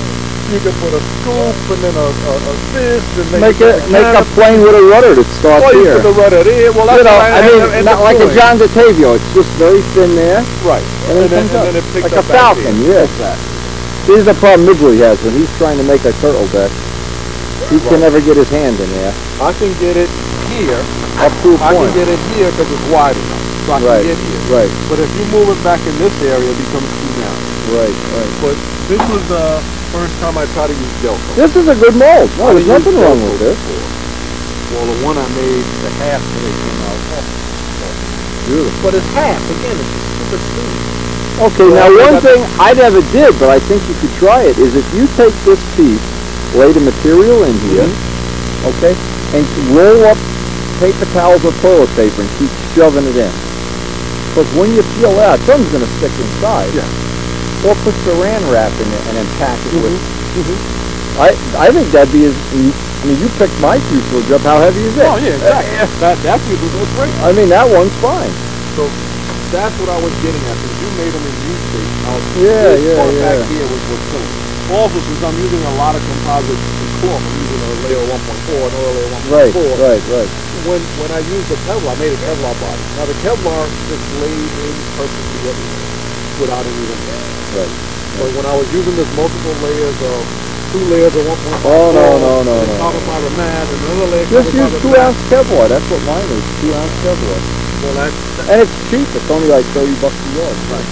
Charging about 40 stuff. So these are great. But see, if when you take the piece out, if you put a lip in here, go up with lip, and then I'm picturing you got to put the other one So down. when I put them together, I did just like Just- how you showed them. Okay, the way, yeah. where you put that piece of wood all Right. the way around. I went all the way around with the piece Okay. of wood, so that gives me a wider gluing ring. Right, So when I bring the 2 pieces, I have it wide enough for the gluing surface. right. Yeah, to get it perfect. The And it's mold right is on- perfect, Yeah, but it's right yeah. on the apex of a curve. Sure. So those 2 pieces never. I know, those I know, two that's pieces the don't problem. align. That's the problem. So I had a challenge with that. I think you're better off doing it this way. And if you didn't want to use this one, you could always borrow my Typhoon mold. Well, that's easy to do because it's nice and wide in the back. You can make that. I didn't make it wider. No, I think. The other body I made was more an impact. And you got one plane flying already, right? Three flying. And Neil has 2. So there's 5, and Midgley has 3. Right. And I have 3. So you figure out how many there are. Hey, Doug. And Doug Moon. Hey, yes, Doug Moon. Well, no, he'll have one, I guarantee it. Right. Where do you want to sit? There's a big stunt party. Everybody's jockeying for position. Who can sit at the head of the table with Lena? Okay. Jose, see this table? It's carbon fiber. All Kevlar carbon fiber. Carbon fiber dining table. Where's Miss Ashley at anyway? On the way to Texas in Virginia, the last time Les took this. Maybe by now it's in Tennessee. Oh, you find that down there? That's yeah. We want to show the Moon Brothers some technology. Here's a fighter. Driving it with you.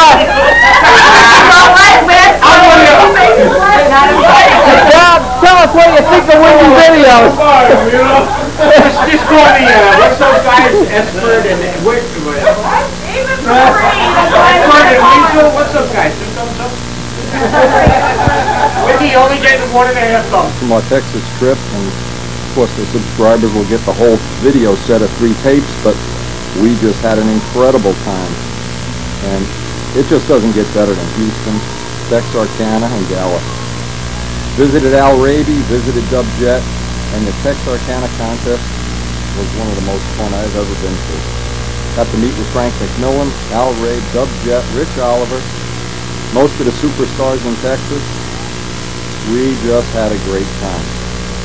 There's just one outtake of Frank McMillan flying this Ashley. I got to fly Frank McMillan's plane, and there's a lot on that set I think you'll enjoy. Anyway, back to buffing. We're back home, and it's time to buff this guy out.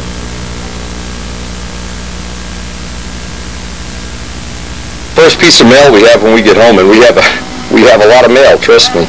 This is from John Hatt, our friend in Nova Scotia and Halifax, and we've been to Nova Scotia, one of the most beautiful places you ever want to visit. And this is his latest effort.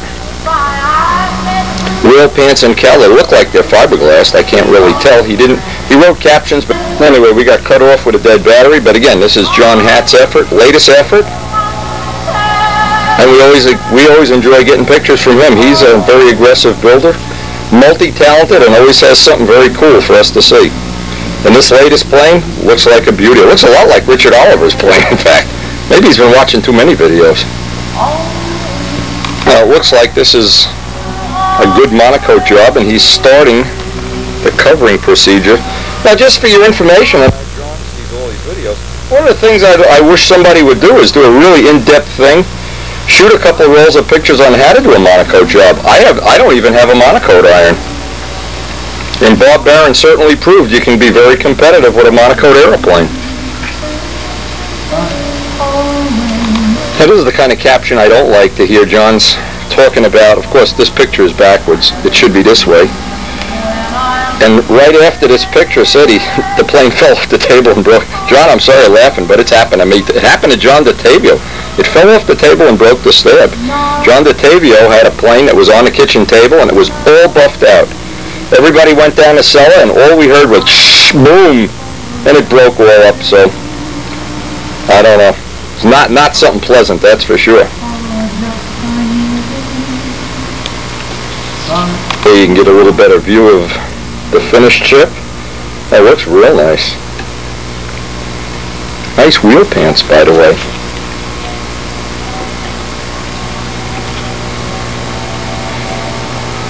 Now, I've been encouraging John, if he can get the time off work or somehow, to get down to Brodax. And we will be sending some of these on to Stunt News, of course. That's a very nice looking plane. And never forget just how easy it is. You always say, oh, it's a Monaco plane. Yeah, you know. But it wouldn't have been a great idea to say that to Bob Barron.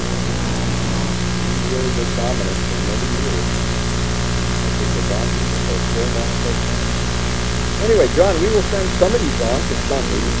That's what send them all on. But Tom usually picks the best 2 or 3 or 1 or whatever he does. And you really do enjoy sharing.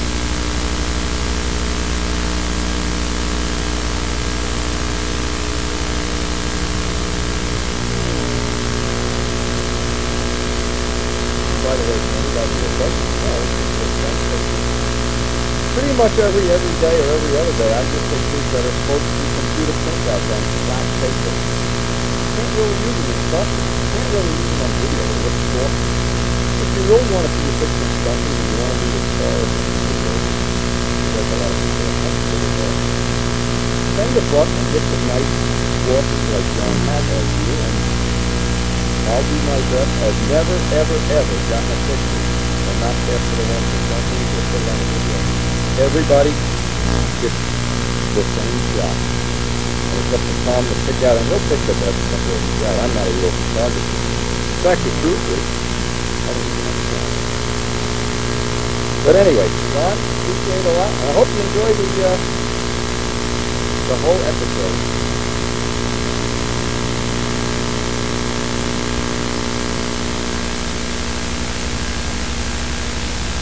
Anyway, I'll be back in Texas. This is all handed out with 1,200 that's what I look at. I did that about 10 days ago. And one of the things is that you want to have a little spot, doesn't matter where it is. Now, in this case, because it's carbon fiber, it's a carbon fiber part. There's very little chance you're going to see some wood grain. But I want to just show one little part of it. And once we finish all the little parts, the next thing is going to be to pull the fuselage and the wing over. I've saved the wing for last, and that's the most complex part. And that's the part that we put the clear on last. After that's done, we have to make landing gears. We have to get the engines and cowls and tanks installed. Get the hinges glued in. And we're looking at maybe 2 weeks more of work. And we're just, luckily enough, even though it's the bottom of the 9th and 2 out, we're just coming up on the flying season. So I really think we're not going to, we will finish it sometime this flying season, maybe before the next, maybe after, but the keynote here is we're not rushing. We've done all these things, taking breaks to go to Texas. I think anybody here can personally see. That's about what we're striving for. We'd like the whole thing to look like that. And what's going to happen, it's just going to be hour after hour of buffing. See the 1,200 standard area? Certainly the area buff. Now, one of the tricks we have on some parts, this is not a good part, is to put socks on your hand. This is old white socks that your divers have about 50 pairs. If you have a big part like the wing, a sock is appropriate. On a small part, I'm not comfortable holding. And because these parts have little plywood edges and hangs and little pieces like this, I'm just going to do this very delicately before I get the whole part. Now, there's another trick. Is don't take too much glue. Too much is, you really don't make it any quicker by using a lot more glue. It's better to use a little bit. And keep changing the paper towel. Try to change the paper towel very often. When I get done buffing a plane, it's probably 3 or 4 rolls of paper towels. I just throw them away. It's part of the course of doing business. And you can see, now this plane is 10 days old. It's actually longer than that. The Granddad is 10 days old. But that was what's nice about going to that trip in Texas. And that's one of the points I wanted to make is how nice it is if you can schedule a trip like that and all the clear is dry and when you come home, it'll go a lot quicker than if you try to buff it a day or 2 down the road. Just a little way to save some time and energy.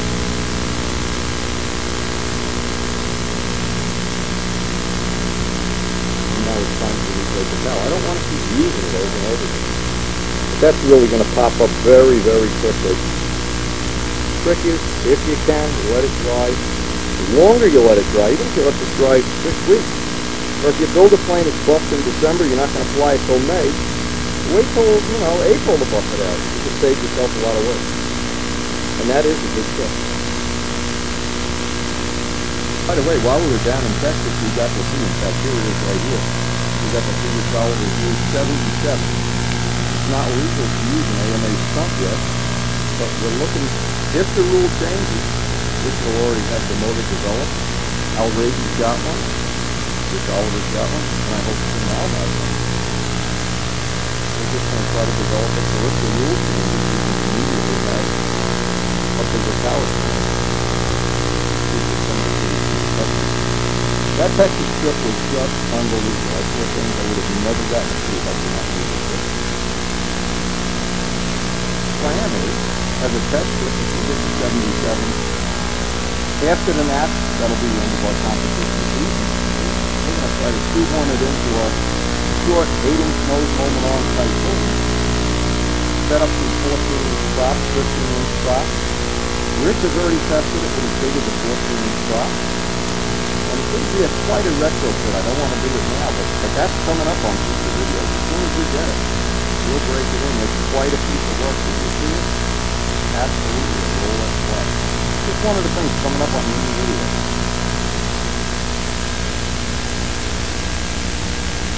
One of the things we came back from our Texas strip with, and we don't have it on video because the camera had already left to go back, left what was done on the plane.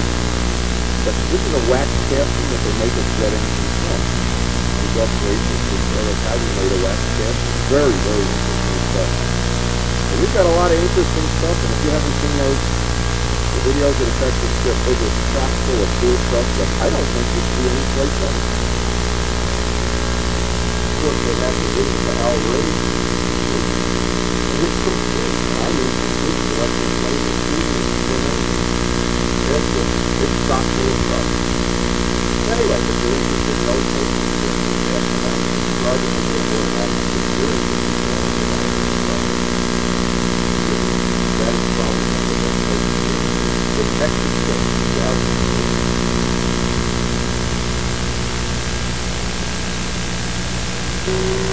and hey, we got to go for an aerobatic ride in Bill the Batman RV6 and videotape the aerobatics.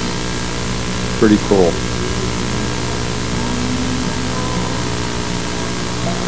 Here's the part we're looking for now. We got the bellies all, actually this and the wing are all that's left. I wanted to see how this color is going to look when it's buffed out.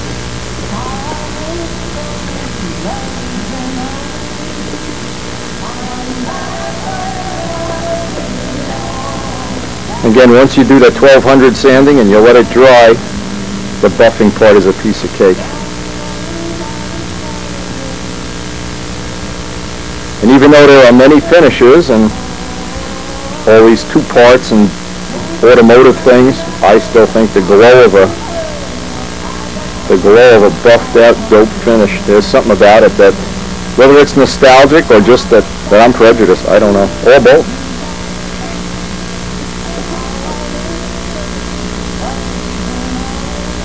Anyway, the Brodak Candy Apple colors, when you buff them, boy do they pop. Now if it gets sunny later, it's raining out there now, if it gets sunny out there now, one of the things we're going to try to do is show this out in the sun to see what this is going to look like.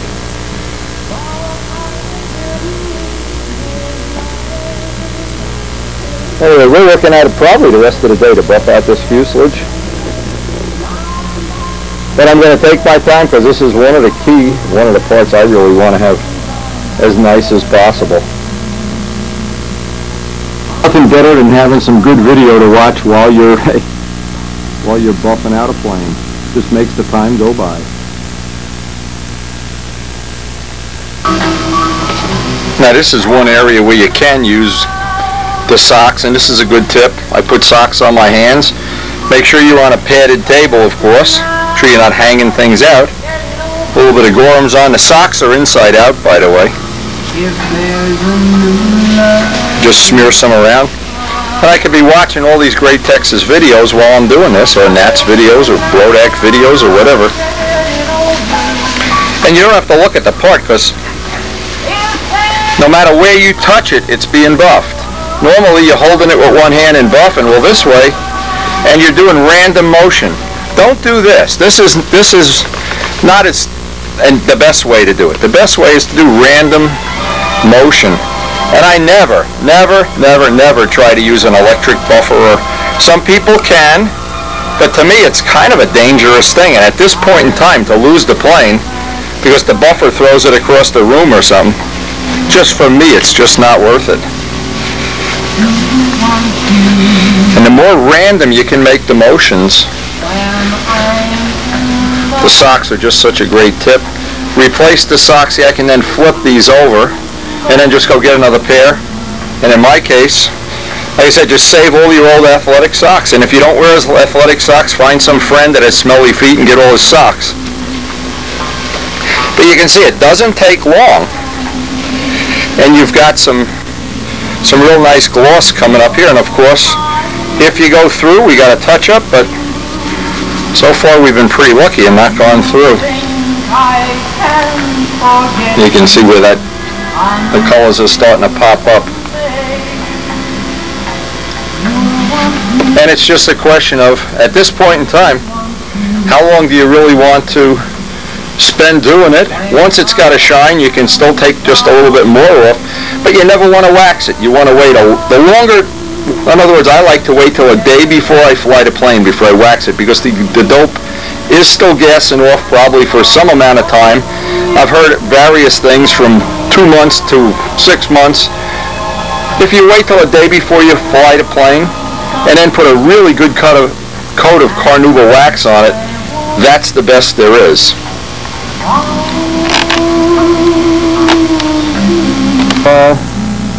While you're buffing out, just get some great video, like the Great Windy Texas videos to watch.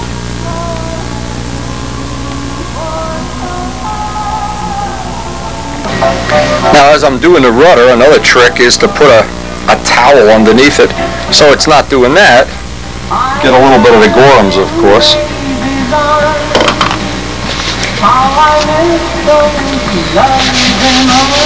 But you know, the idea of having the socks, I mean, if you can see this, is everything that touches the plane is being buffed. Now, another trick is, and you don't want to press on the leading edge, but you can do both sides at once as you do this.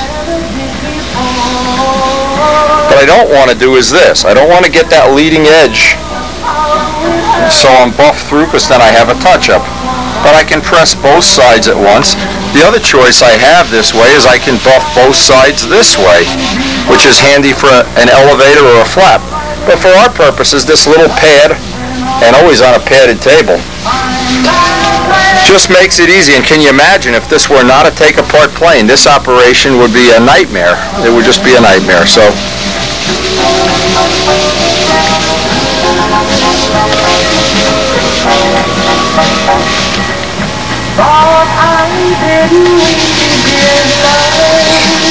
the more random you can make it, the less chance there is you're going to get scuffs and scratches. And then as soon as you think you have it, as soon as you think you have a spot that's worth checking out, you just take a dry piece of this.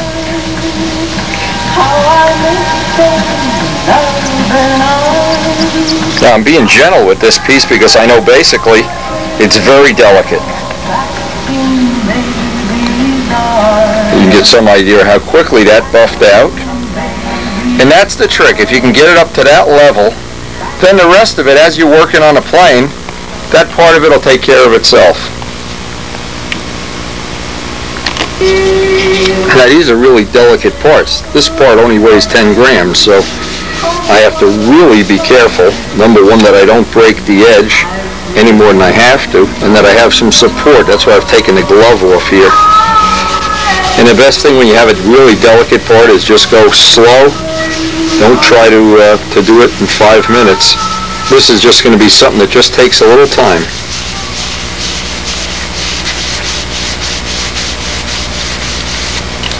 I just want to see now if we're coming up on it. So I always do one little part. Yeah, it's going to come up. Just all these little parts, they're just time consuming. Every time you look at a part, now you can see when you get it to the point where you're happy with the finish, you can put a little final shine on there. whenever I get Final Shine on there, it also buffs. There's a very, very mild compound in Final Shine. But I don't want to put any product on that has silicone or wax at this point. I want this to air out pretty much to the day we finish the plane, and that may be a month away, it may be a week away, we don't know. And it all depends on the weather, because I've only been doing this in between, trying to build up some inventory to take to the Nats and Brodex. But you can see what happens when you get enough Final Shine on there. You can really get an idea of what this looks like when it's all buffed.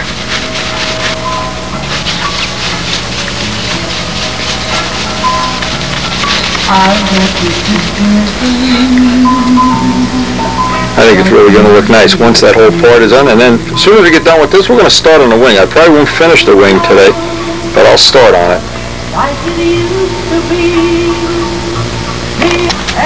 Well, we got everything done except the wing, and we will have this puppy buffed.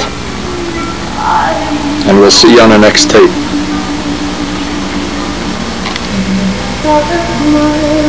Thank you.